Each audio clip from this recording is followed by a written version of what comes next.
السلام عليكم ورحمة الله. ازيكم يا حبايب قلبي؟ عاملين ايه؟ يا رب تكونوا بخير.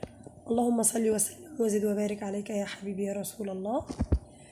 النهاردة يا حبايب قلبي هنعمل مع بعض طبق ملوخية زي العسل، وهنعمل مع بعض فراخ مشوية بطريقتي انا، وخضر الملوخية هقول لكم سرها. وهنعمل مع بعض يا حبايب قلبي رز حبة وحبة. 3 وصفات النهاردة فيديو واحد. طبعا فضلا وليس امرا ما تنسوش اللايك والكومنت الحلو زيكم والاشتراك في القناة.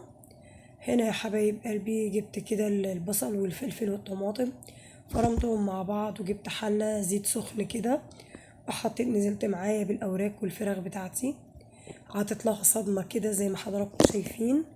دي الطريقة الرهيبة يا جماعة لتسوية الفراخ من غير سلق او تحمير او شوية على الفحم ودخان ومولد وكده. لا، النهاردة جبتها لكم ببساطة جدا حصريا على قناتي مطبخ ياسمين الاكلات العصرية. هتجدوا هنا كل جديد وكل ما هو ممتع وموفر وشيق. هنا يا حبايب قلبي اغطي كده عليهم وهسيبهم كده شوية لحد بس ما ياخدوا كده لون معايا. معلش بعتذر يا جماعة على صوتي، عندي شوية برد، شفاكم الله وعافاكم. زي ما شايفين حضراتكم كده يا دوبك بس هياخدوا بس لون بسيط خالص كده، وتبدأ يعني اللحمة معايا تكش كده شوية بحيث ان هي كده بتستوي معايا نص سوا. فباخدها يا حبايب قلبي بجهز معايا التتبيلة بتاعتي، وهكذا وبنزل برضو بكرر الفراخ كلها كده نفس الموضوع.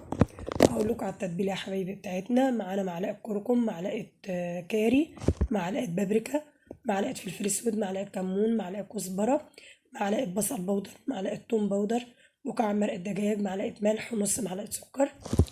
هنا يا حبايب قلبي اخد كده معايا كل الفراخ دي كده تاني، فراخ حمرتها معايا.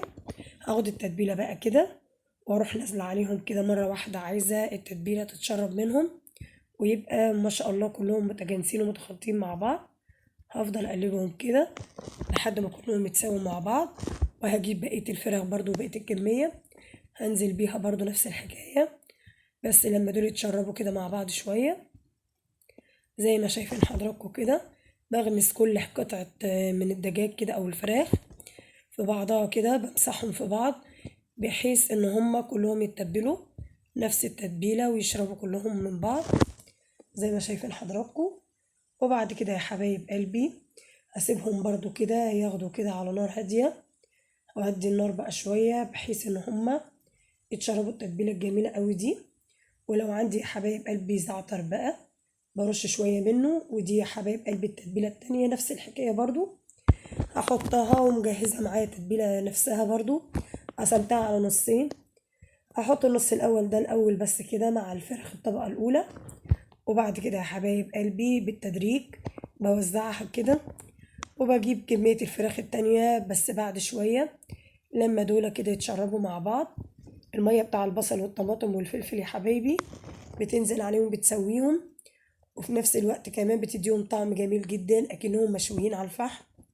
والتكة بتاعتنا يا حبايب قلبي الشعلة اللي هناك قبل ما دي ما تستوي ببقى حاطة فحماية كده على النار علشان تبقى جاهزة معايا.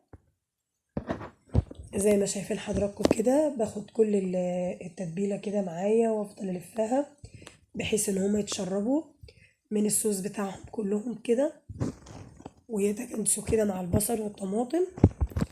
الريحة يا جماعة مش قادرة اوصف لكم، ريحتهم جميلة جدا جدا جدا زي ما شايفين حضراتكم.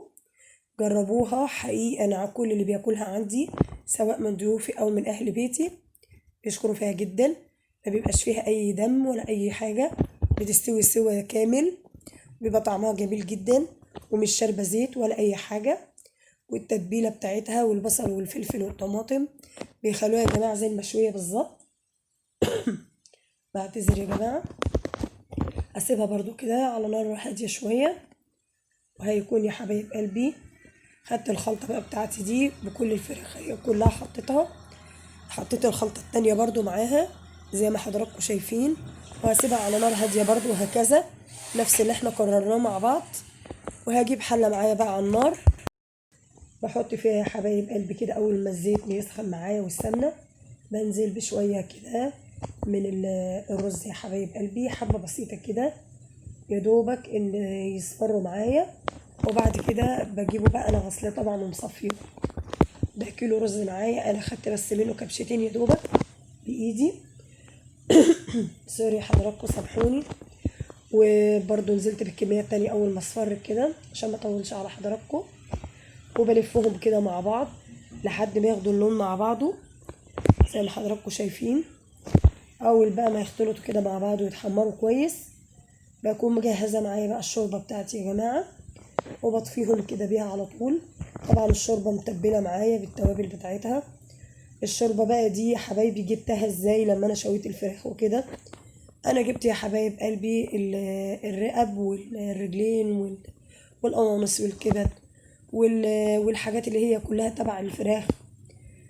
طبعا حطيتها معاها والجناحة، حطيتهم عملتهم شوربة وخدتهم يا حبايب قلبي. ما شاء الله الشوربة بتاعتهم جميلة جدا برضو، مع مكعب مرق دجاج ورق لوري وبصل وطماطم وفلفل والحاجات اللي انا بحطها في التتبيلة دي، وحبهان ومستكة بتاعة الشوربة. وباخد بصفي كده يا حبايب قلبي زي ما حضراتكم شايفين.